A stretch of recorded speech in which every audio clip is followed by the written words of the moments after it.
What is there left to say about Connor Bedard? He's helped deliver Canada gold twice, smashing records along the way, and has been an unstoppable force for years in the WHL. Sure, I could count the goals again, break down the shooting prowess, gaze starstruck at the one-man highlight reels, but no, now all that's left to do is to forecast the next stage of his career in the NHL. How many of those goals will translate to the NHL? Is his shot really that good compared to the best in the world? Will he be able to pull off all those same highlights against men? Is he a generational talent? Those are the questions left about Connor Bedard, and I hope that looking at the tape through an NHL lens, that we can answer them in this video. Hi, my name is Dylan, and I was a WHL scout for 5 years, and this is the first scouting report in my former Scouts Take series leading up to the 2023 NHL Draft. To check out any of my previous reports from the last 2 seasons, I have a link to a playlist in the description below, and if you don't want to miss any future scouting reports, make sure to click the subscribe button and like the video so other hockey fans can find it. And if you want access to these videos a whole month early, as well as things like live prospect chats, check out our Patreon link in the description below as well. I always like to start off reports about forward prospects talking about their shot, and with Connor Bedard, how could you not? His shot has been talked about so much in the years leading up to the draft, and every bit of it is well deserved. It's quick, accurate, and powerful. One of the things I love about Bedard is his strength, and while I love his lower body strength, more on that later when we talk skating, his ability to muscle shots off in a way that not only uses a quick release, but also gives them a heavy quality is really special. You couldn't watch the World Junior tournaments this past August or December without seeing numerous breakdowns of how much flex he gets on his stick just loading up a wrist shot, and with good reason. It's crazy to watch. The puck launches off his stick faster than most and will beat plenty of goaltenders, but what I want to focus on is the heaviness of it, because I don't know that I've seen a heavier wrist shot, well, ever. The sheer force that each shot carries almost guarantees that whenever a netminder is able to make a save, it's not clean. Rebounds are plentiful as a result of Bedard's shot, and that brings a whole new level of value to each scoring chance he is able to generate in an almost 2-for-1 special.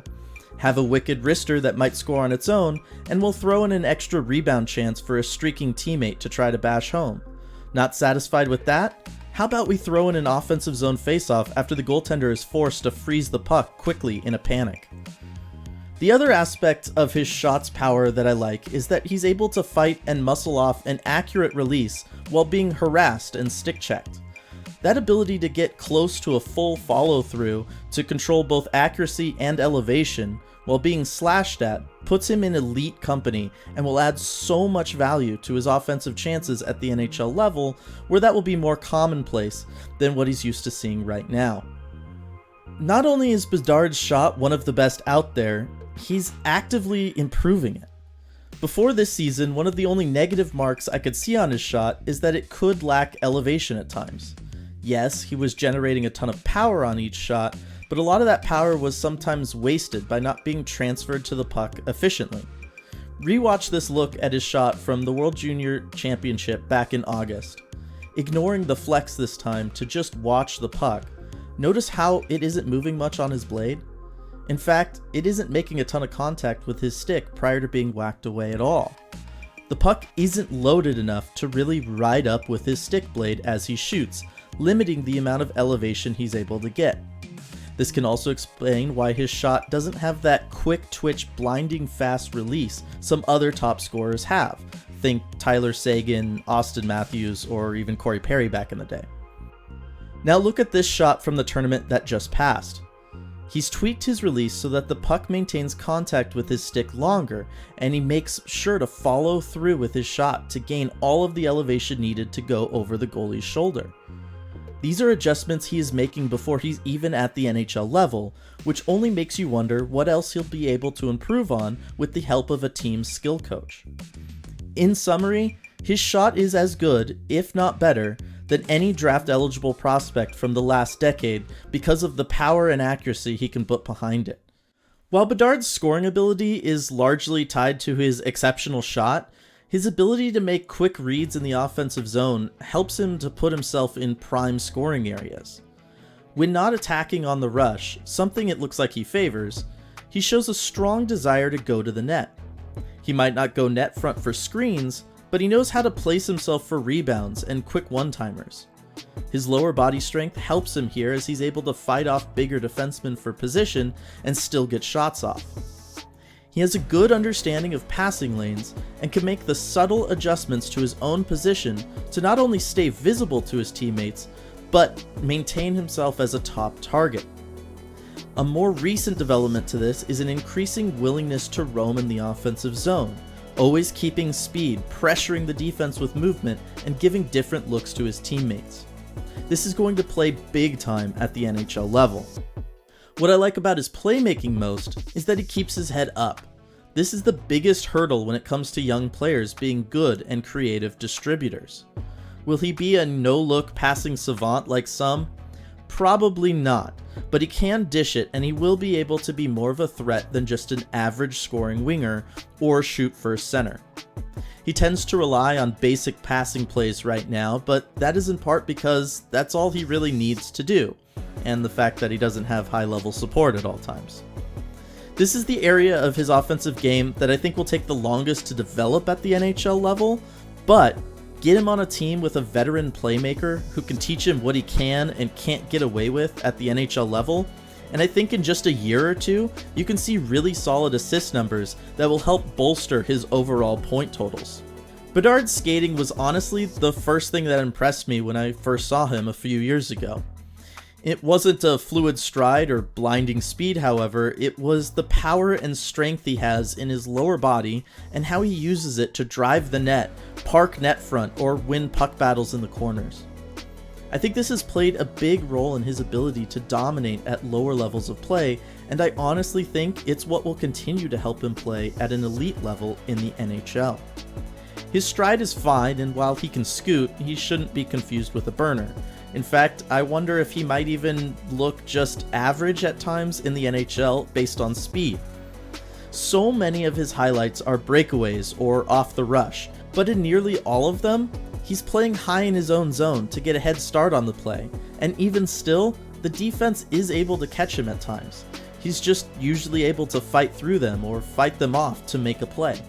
That is going to be even harder to do in the NHL with how fast everyone is, and the fact that he probably isn't going to be able to cheat his way up in the defensive zone the way he does now. On that note, let's talk defense. There is no reason for me to think that he can't be a defensive presence in the NHL if he wants to. I just don't think he's ever really had to be one yet, and I don't know that it's ever been a priority for his coaches either. I've already mentioned how he hangs out up by his own blue line to wait for a breakout chance, but honestly, that just won't fly in the NHL night in, night out. If he's going to stick at center like most expect, he's going to need to come lower into the defensive zone, read the opposing team's offense, disrupt plays, and take away the slot. I don't see him do that a lot right now, but I think he has all the tools to be good at it in the future. His lower body strength will let him body players up and push them out of position. His strong stick work means he should be able to tie anyone up, and his quick thinking and overall awareness should translate to reading plays and filling gaps in coverage once he knows what to look for. Will it take a couple seasons before we say he's playing good defense? Most definitely.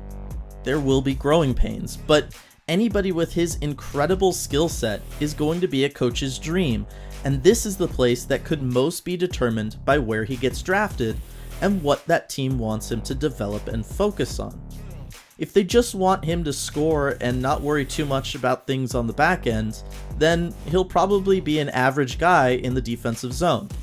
But if he's taken by a team that wants him to be more two-way, he can be an above-average defender down the middle. So, conclusion time. There's a lot to like about Connor Bedard.